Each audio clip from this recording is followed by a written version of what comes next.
Hello बच्चों, welcome back.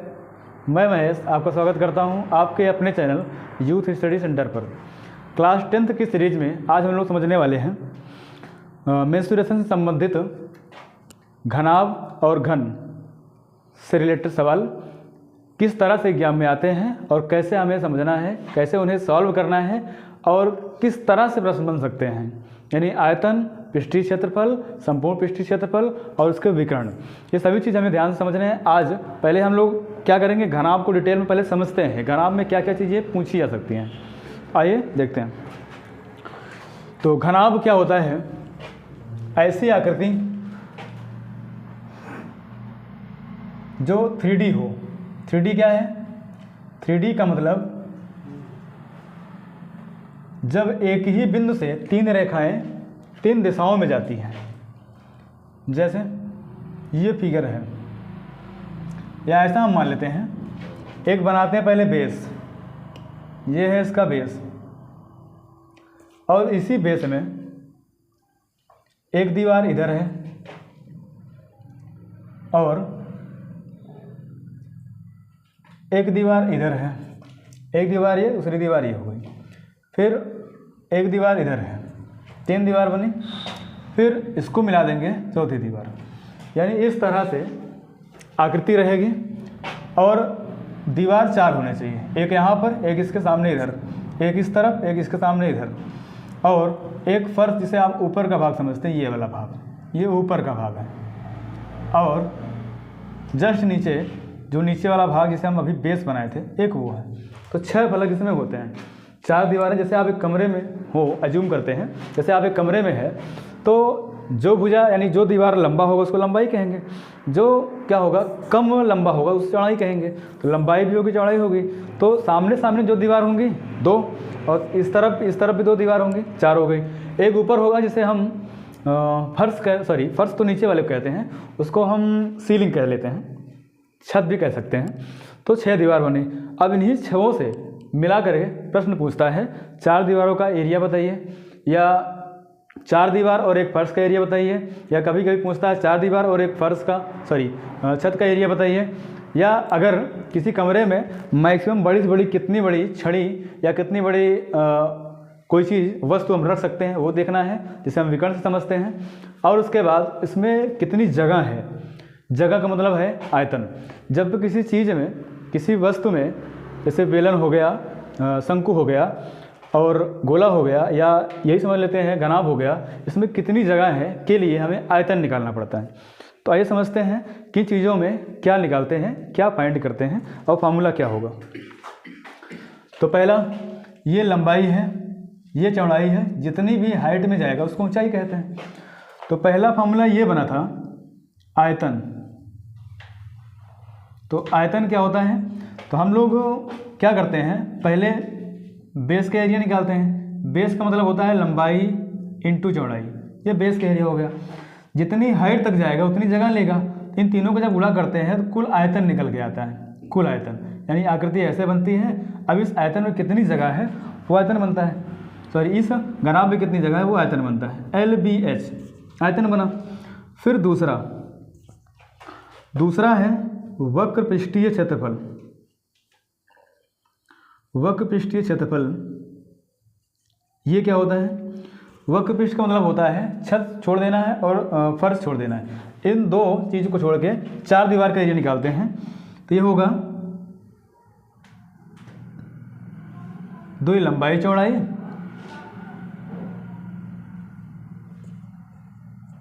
लंबाई चौड़ाई तो बेस में आ जाएगा, ऐसे रहेगा 2 लंबाई धन चौड़ाई गुणे ऊंचाई, ये फार्मूला बनेगा। और यहीं से तीसरा, जिसे हम संपूर्ण पृष्ठ भी कहते हैं, संपूर्ण पृष्ठीय क्षेत्रफल, ये बनेगा। ये 4 दीवार का एरिया था, इसी में फर्श भी और छत भी दोनों का एरिया आएगा, जिसे हम कहते हैं 2 LB plus BH plus HL। ये LB क्या है? लंबाई चौड़ाई है। BH क्या है? चौड़ाई ऊंचाई है। HL ऊंचाई और लंबाई है। तो यहाँ से एक फार्मूला बना। चौथा और आखिरी फार्मूला ये बनेगा घनाभ का विकर्ण। घनाभ का विकर्ण विकर्ण का मतलब क्या है कि इस वाले पॉइंट से यहाँ तक की दूरी, मैक्सिमम दूरी, इसे ही हम कहते हैं विकर्ण। जो होता है रूट के अंदर लंबाई का स्क्वायर, चौड़ाई का स्क्वायर, ऊंचाई का स्क्वायर। अब इतना करने के बाद हमें ये समझना है कि इनके मात्रक किस में लिखे जाते हैं। तो इसका मात्रक जो होगा यूनिट का क्यूब में आएगा, क्योंकि ये 3 चीज़ों का गुणा है, क्यूब में आएगा। फिर यहाँ 2 चीज़ों का गुणा होता है तो ये आता है स्क्वायर में, ऐसे यहाँ पर भी स्क्वायर में आएगा। और जब इसका स्क्वायर रूट कर लेंगे, वर्गमूल निकालते हैं, तो यहाँ से केवल यूनिट में आएगा, यानी 1, पावर 1 ही रहेगा। तो आयतन में हमेशा पावर क्यूब, एरिया चाहे जहाँ रहेगा हमेशा स्क्वायर, और अगर लंबाई कोई चीज़ पूछ रहा है तो हमेशा पावर 1 में रहेगा। ये 4 फार्मूले इससे बनते हैं, और इन्हीं चारों फार्मूलों से संबंधित कुछ सवाल हम लोग आज समझते हैं जो एग्जाम में आपके पूछे जा सकते हैं। पहला प्रश्न है कि अगर मान लेते हैं ये एक बड़ी सी दीवार है, ये बड़ी सी दीवार है और इस दीवार में कुछ ईंट लगे हैं, और कितने ईंट लगे हैं हमें नहीं पता, वही ईंट हमें फाइंड करने हैं।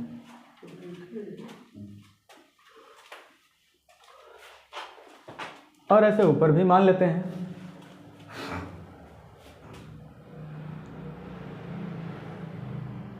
ऐसे। तो दीवार है, दीवार की लंबाई भी कुछ होगी और चौड़ाई भी कुछ होगी और ऊंचाई भी कुछ होगी, और इसमें ईंट क्या दिया है, जितने भी ईंट लगे हैं ईंट की लंबाई चौड़ाई ऊंचाई भी दी गई है, तो उसके हिसाब से भी समझेंगे क्या होगा। ये मान लेते हैं कोई ईंट है, इसकी लंबाई चौड़ाई ऊंचाई दी गई है। दीवार को मान लेते हैं ये 20 मीटर दिया गया है जो लंबाई है, चौड़ाई मान लेते हैं 1 मीटर है, केवल 1 मीटर, और ऊंचाई 3 मीटर है। अब इस इतनी लंबी दीवार, चौड़ी और ऊंचाई के हिसाब से जो दीवार है उसमें ईंट कितने लगेंगे, इसमें दिया है, मान लेते हैं ये 50 ज़्यादा हो जाएगा, 10 सेंटीमीटर लंबाई मान लेते हैं, 5 सेंटीमीटर ये और 2 सेंटीमीटर ये। तो कह रहा है कि इस ईंट से जो दीवार बनी है हमें ये बताना है कि दीवार में नंबर ऑफ ब्रिक्स यानी ईंटों की संख्या कितनी है, ये फाइंड करना है। तो इस सवाल को हल करने के लिए हमें ये समझना पड़ेगा कि ईंटों से ही ये दीवार बनी है, यानी इस दीवार में कुल जगह जो है वो किसने लिया है, ईंट लिए हैं। यानी हमें इस दीवार के आयतन में एक ईंट के आयतन से भाग करेंगे तो ईंटों की संख्या निकल आएगी।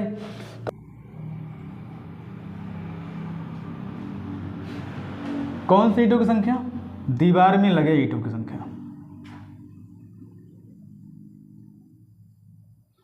तो क्या होगा, तो पहला हमें जो आयतन निकालना है, दीवार का आयतन निकालना है,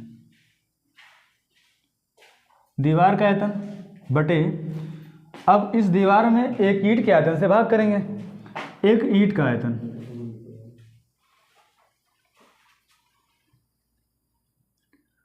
और दोनों चूंकि घनाभ के आकार का है, दोनों घनाभ के आकार का है, तो फॉर्मूला यही लगेगा LBH, लंबाई चौड़ाई ऊंचाई तीनों का गुणा।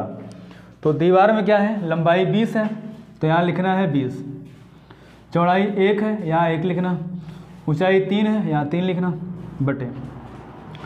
अब जब ईंट का आयतन निकालेंगे तो लंबाई चौड़ाई ऊंचाई ये है, इनका गुणा करेंगे, 10 गुणा में 5 गुणा में 2। अब एक चीज़ हमें ये समझना है कि इसका मात्रक तो मीटर में है और इसका मात्रक किस में है, सेंटीमीटर में है। दोनों मात्रक हमें सेम करना है, तो सेम करने के लिए इसको भी सेंटीमीटर में, इसको भी सेंटीमीटर में, इसको भी सेंटीमीटर में चेंज करना होगा। अर्थात 100 से गुणा यहाँ पर भी, 100 से गुणा यहाँ पर भी, 100 से गुणा यहाँ पर भी, यानी यहीं पर हमें 100 से 3 बार गुणा करना है, तब जाके ये भी सेंटीमीटर बनेगा, ये भी सेंटीमीटर बनेगा।